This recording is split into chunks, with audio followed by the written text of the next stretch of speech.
All right, so we're going to move away from social institutions and we're going to talk a little bit about governmental and economic institutions. So what are governmental and economic institutions? There are many different types of political institutions. So the first one that we're going to talk about are autocracies, and these are including dictatorships and monarchies. So these are ruled by one person or a small group of leaders. It's usually one person. It's maybe like one to two, maybe a couple. So like a dictatorship, if you have a dictator, a monarchy, you would have a king or a queen. If you have a king and a queen in a monarchy, that's really kind of considered a small group. It would still be considered an autocracy, even though there's more than one person. We also have Aristarchies. So this is including aristocracies and meritocracies. And these are governments that are controlled by a small class of people. So aristocracies are controlled by the aristocrats. It's usually a wealthy ruling class that controls the government. And meritocracies are ruled by those who have been assigned a set of desired skills.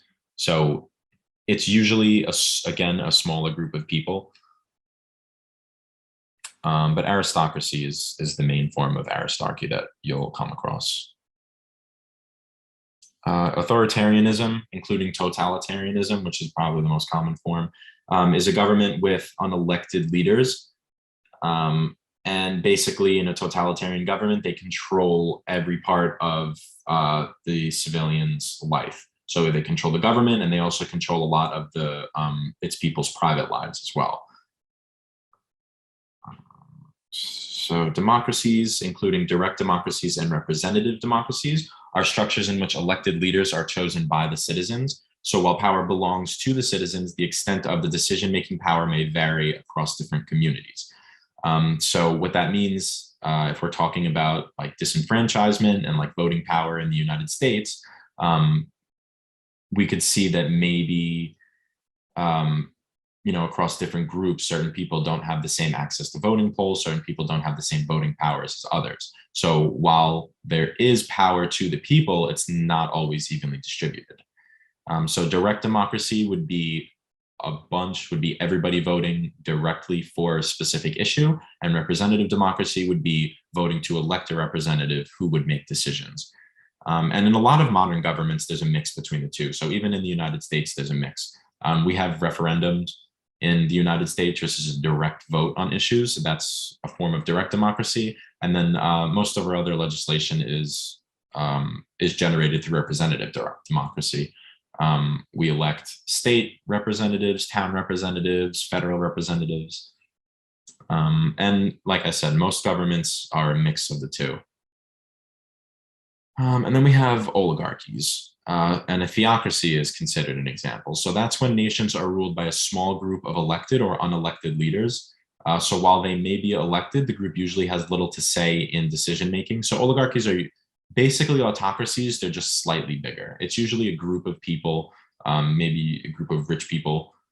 And regardless of whether they're elected or given the illusion that they are elected or if they're unelected, once they're in power, they pretty much do everything as an autocracy. The public usually has little to say in decision making. So it's a lot about the illusion if they're elected.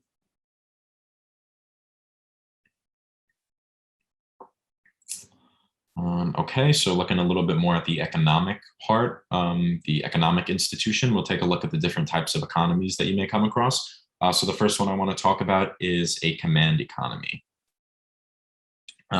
Those in which economic decisions are based on a plan of production.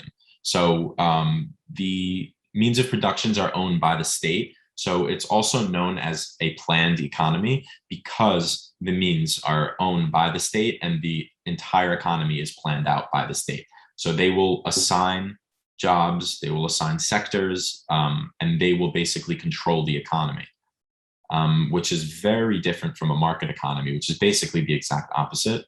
Economies that are based on supply and demand, these economies have privately owned means of production and often follow laissez-faire principles. So laissez-faire means absolutely no government intervention, hands off, the market goes where the market wants to go. A lot of people think that that's the only way that it can survive. A lot of people don't. And market economies are usually they're usually incentivized by capitalism and personal incentive, personal profit, which we will talk about on the next slide when we talk a little bit more about different systems. And mixed economy is a mix of the two, which again is a super popular form of economy that you'll see throughout the world. Economies that employ a mix of the previous two with both public and private ownership. The US is an example of a mixed economy. So any sort of public works project, federal works project, any sort of economic activity that is run by the government would be considered an aspect of a command economy. And then obviously the US has a bunch of privately owned businesses that would be considered part of the market economy. Put them together, we have a mixed economy. And traditional economies are just smaller ones that are based on social norms and traditions. So these are more common in like smaller and rural communities. So the local economy is what it's sometimes called. The economy is going to be based on what you need. So if you live by water, there's going to be a lot of fishing. There's going to be a lot of sailing. And in those smaller rural communities, it can often involve bartering, trading, stuff like that. But it's always a smaller economy. Chris, I have a question. Okay. 1 second. Let me just mute this one. Yeah, I think so. So what if it's okay, I'll figure it out. I'll ask you later. You want to type it? You're echoing a little bit. I figured. All right, let me turn this down. Is this any better? Yes. So about the mixed economy, people previous to public and private ownership. What about economies, for example, if you live on a compound where you're pretty much, separation of state and church, and you pretty much are self-governing, like with the FPS, would that fall under mixed economies where you're still part of the US, but you kind of have your own private going on? That's an interesting question. I would probably consider it like more of a traditional economy if it's sort of like independent. What was the word that you just used? If you're where? The compound, FLD. Compound. Right. So like if you're part of a smaller community, I think that and you're sort of working like independently from the larger economy, there's probably going to be a lot of like, this person is doing that job, that person is doing that job, and we're all supporting our society, and we're not really interacting with the other society. It would probably be more of a traditional economy because it's not going to be based on the rest of the United States. The economy is probably going to be based only on that specific compound, or like the same thing with a commune. It's probably going to be only based on that specific spot. So it's going to be smaller, and I would probably say it would be traditional. Okay, not mixed. Okay, got it.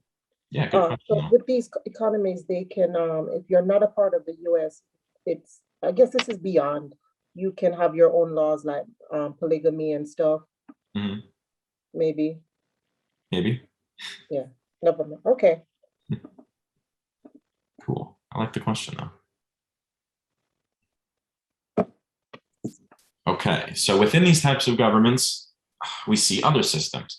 So capitalism is a system in which the means of production are privately owned, and selling goods and services is incentivized by personal profit. So like we just saw that before, the incentive by personal profit is what makes the market go.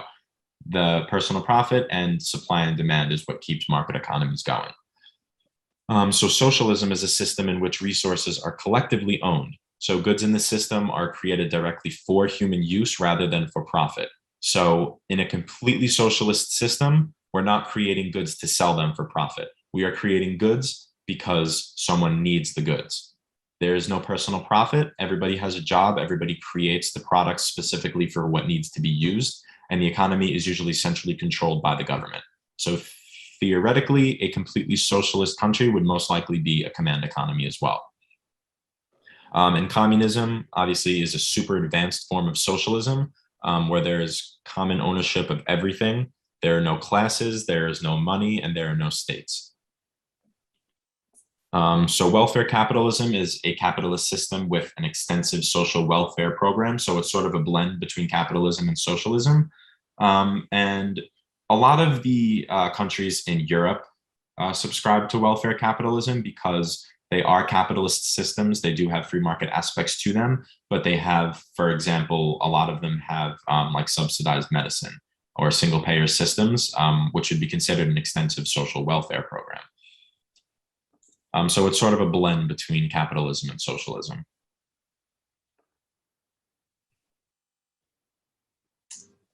Okay, so we're going to do a review again. A democratic country in which the means of production are controlled completely by the private citizens of the upper class and in which the government has little to no say in the economy can be considered a. All right, so all of you said A, which is the correct answer. I think I should make harder questions. But yeah, so controlled completely by the private citizens, a market economy, the government does not own the means of production. The citizens own it. So regardless of who owns it, as long as it's privately owned, it could be considered a market economy. In which the government has little to no say in the economy. Again, market economy. In a command economy, the government controls it. In a mixed economy, there's a little bit of both. And in a traditional economy, we're really just a small society in which the economy is based around the local traditions and the local culture.